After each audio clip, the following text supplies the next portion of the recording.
एक लड़की अपने बालों को संवार रही है, लेकिन उसके बाल इतने लंबे हैं कि वह उन्हें घर के एक सिरे से दूसरे सिरे तक संवार सकती है। उसने कभी अपने बाल नहीं कटवाए। वे घर के चारों ओर 8 बार लपेट सकते हैं। वह अपने बाल धोती है तो उसे 18 बोतल शैम्पू की जरूरत होती है। हालांकि यह मुश्किल है, ये लिफ्ट के रूप में काम करता है। यह हवा में योग करने के लिए उपयोगी है। वह अपने बाल क्यों नहीं कटवाती? कहानी 18 साल पहले की है। उस साल एक बूढ़ी जादूनी महिला ने जंगल में एक सुनहरी फूल देखा जिसे बस गाकर जगाया जा सकता था ताकि वह फिर से युवा हो सके। तभी फूल की तलाश में आए सैनिकों ने उसे पकड़ लिया और उन्होंने फौरन फूल छीन लिया। गर्भवती रानी बीमार थी। अंततः रानी ने ठीक होकर एक छोटी राजकुमारी को जन्म दिया और राजकुमारी ने उस फूल की जादुई शक्ति को विरासत में पाया। जादूगरनी ने राजकुमारी के बालों की एक लट काटने की कोशिश की ताकि वह हमेशा युवा रह सके, लेकिन जैसे ही बाल काटे गए जादुई शक्ति चली गई। जादूगरनी को राजकुमारी को अपने साथ ले जाना पड़ा और उसे अपनी माँ के नाम पर बड़ा करना पड़ा। इसके बाद रैपुंजेल के जन्मदिन पर आकाश में दीप उड़ते हैं। राजा और रानी अपनी बेटी के लौटने की उम्मीद करते हैं। जल्द ही रैपुंजेल 18 साल की होने वाली है। उसने टॉवर से बाहर नहीं निकली। उसका एकमात्र साथी छिपकली है। जादूनी महिला टॉवर के नीचे आकर उसका नाम पुकारती है और वह अपने बाल नीचे गिरा देती है। जादूनी महिला अच्छी माँ बनती है। वह जवानी चाहती है। अब रैपुंजेल के मन में एक नया विचार है। उसका जन्मदिन है और वह बाहर जाना चाहती है,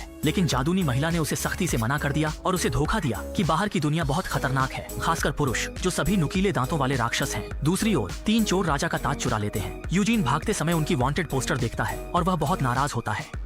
वे मेरी नाक को सही से नहीं पकड़ सकते। हालांकि पीछा किए जाने से बचने के लिए वह अस्थायी रूप से छिपने के लिए टावर पर चढ़ गया।